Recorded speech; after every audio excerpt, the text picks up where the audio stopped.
You have about kids who are born in the streets, raised in the streets, die in the streets. Today you have a president who is talking about putting every kid in school. You have a president who is talking about making school education mandatory. So these are big differences. But that requires money.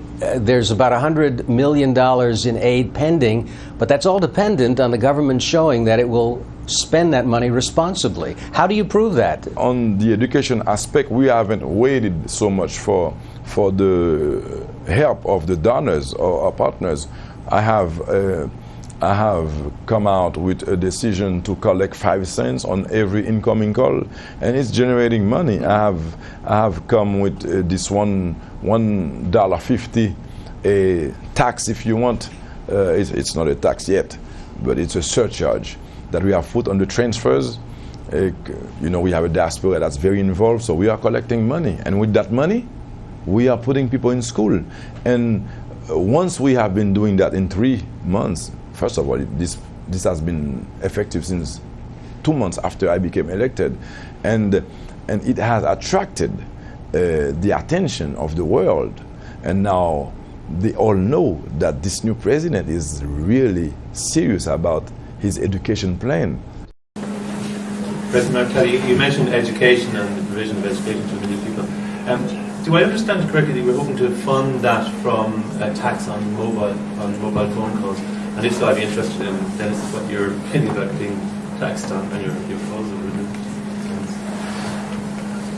Is this a proposal or is it actually? No, it's happened. Just before the inauguration of President Martelli, he brought the mobile phone operators together and said, we want to create a new tax on inbound calls. So American people ringing or Europeans ringing Haiti, there'd be a 5-cent tax which would be collected by the operators in Haiti. And we agreed immediately, and this money now is in the central bank and is part of the money that is being used to send children back to school for the first time. So it's raised probably now at this stage maybe 20 million.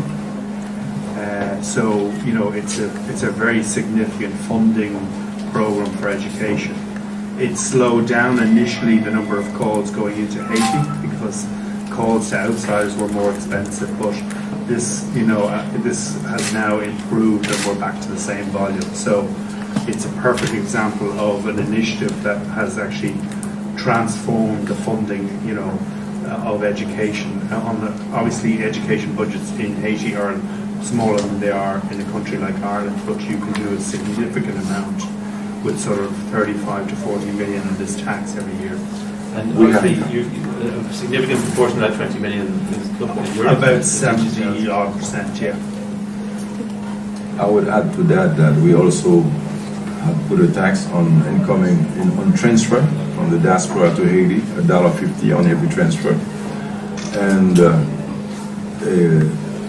Dennis had stated that part of that money is being used. We plan to use it, but that money is totally still sitting at the central bank because when we came in, we found out that there was money available to send the kids to school, not enough for the whole program, but for that time, for the 900,000 kids, we had enough money to do it. So actually that money is still sitting there and at the central bank. Since we have much more to do, we'll start using it pretty soon. Il y a un problème amendement, il y a un problème 5 centimes par minute là que il y a des gens qui ne comprennent pas. Il y a un problème $1.50 là, $1.50 sous transfert. L'argent ça que demandez nous, c'est pas l'argent que là pour Michel Martelly, c'est l'argent qui prend dans la banque centrale.